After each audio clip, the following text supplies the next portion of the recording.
You!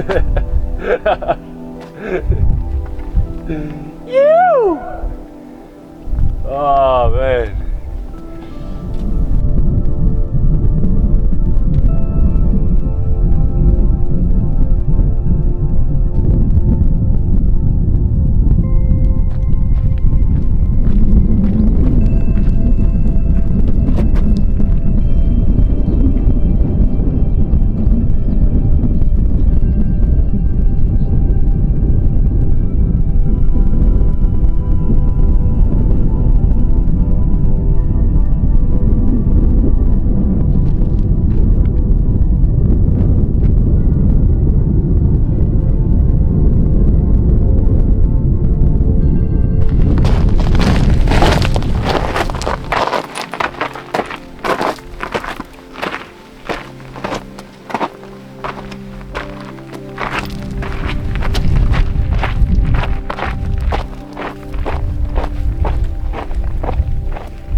We made it back.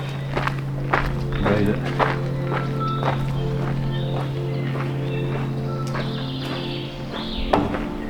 So that was hiking 22 kilometers on the Mount Robert Ridge route loop via the Speargrass track. Did it over 2 days and stayed at Angelus Hut, and I think it was probably one of the best hikes I've ever done. It was only my second hike of my 28-day tour of the South Island, and it set the bar very high. So I thought I'd just explain a little bit about how I did it, so that you guys can do it too. I drove to Lake Rotoiti and I stayed at the Kerr Bay campsite. I had 3 nights booked there. It's a dock campsite, and I have the campsite pass, which is $95 and you get 30 nights. Such good bang for your buck. So I was there for 3 nights, or actually 2 nights. On my first day, I did the St. Arnold Range track. That's also up on my YouTube channel. That was also a beautiful day. It was just a little bit more windy, which is why I did that first, and then the Angelus Hut track second. Starting from the campsite, popped into the visitor centre to drop off my valuables. I think it was like $1. Then you drive 15 minutes up to the car park. There's a lot of signs saying that theft happens, so it's up to you if you want to leave your car there overnight. A lot of people do. This is the Speargrass track. Both ways is about 11 to 12k. You're going through forest, undulating up and down, and when I was there I probably saw maybe 5, 6 groups, but it was so peaceful, and all you could hear was like the river and the birds, and the sun was beaming through the trees. Then you get to the river and you do about 4 stream crossings, I think, and you pretty much follow the river all the way up. Then you get out of like the forest into the more exposed area, and that's where it gets a little bit steeper. That incline there is partially on rocks. That wasn't too bad, and then you're going along the grass up until the saddle. Then you make it to the hut, and you've got views of all the surrounding mountains, look down onto the lake. It's pretty special up there. I just spent a lot of time around this area, just soaking in all the views before I went down to the hut. Oh yeah, the hut was $30. Yeah, I booked it 3 days before the stay, and I think there was only 3 spaces left, so I was really lucky. So that park to the hut, I think, took me around 6 hours. Oh yeah, 6 hours. including stopping for breaks and filming and chatting to people. It was a perfect day, so I wasn't worried about time. I think I got to the hut at around, I don't know, mid-afternoon. So I had a little bit of time and I thought I could get up to the peak, and I made the mistake of not eating or drinking anything before I went up. All I took was my phone and my GoPro.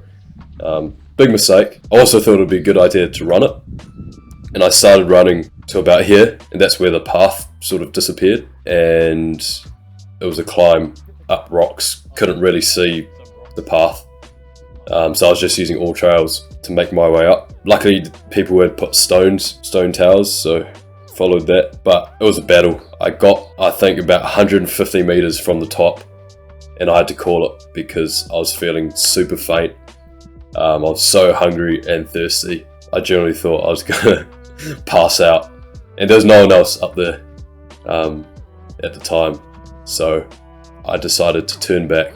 There's like a good lookout point there, and you can just see all the mountains, and I could even see, I think, Tasman Sea. Yeah, Tasman Bay.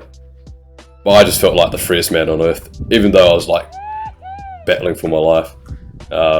Being up there alone with those sort of views is, yeah, it's a different feeling. But yeah, decided to come back down. Ate snow on the way, that helped so much, and ended up running back on this grassy section here, nice and flat. And then got back to the hut. Body was dead, and hung out with everyone else. I ate all my scroggin and all my nut bars because I was so hungry. And one of the other hikers, Helen, thank you for the mashed potato. I think she felt sorry for me, and I wasn't going to say no because of the state I was in. I needed all the energy I could. So thank you, Helen. And then woke up the next day for sunrise. So headed back along the Robert Ridge. Super exposed, but there was like little to no wind. It was a perfect day. Blue skies, everything. You could see the surrounding mountains. And I just took my time going down here. It was easy, gradual decline, nice on the legs. Legs were really sore though, but it wasn't too bad. And yeah, had the time of my life walking down by myself, meeting people along the way, stops every so often. And yeah, got down to around this part here. And a lot of people actually do this loop. So while I was coming down this steep, zigzagging path, there's a lot of people going up. It was so hot, I think it was like 24 degrees or something. No clouds in the sky. And then yeah, finished the hike. Drove back, picked up my stuff, and then came back to this jetty right here. Had to jump off one last time before I left. That's the hike. As you can tell, I highly recommend it. This is up there on the hikes I've done, and it helped that it was beautiful weather. I met some amazing people who I hope I can see again. If you want to see more of my hikes and even all the photos and other videos I took on this hike, I can follow my Instagram page, JordanChin23. There I'll be posting a lot more from this whole trip. I have to go through around 600 gigs of footage and photos, so there's a lot to come. And this was day 3 of 28.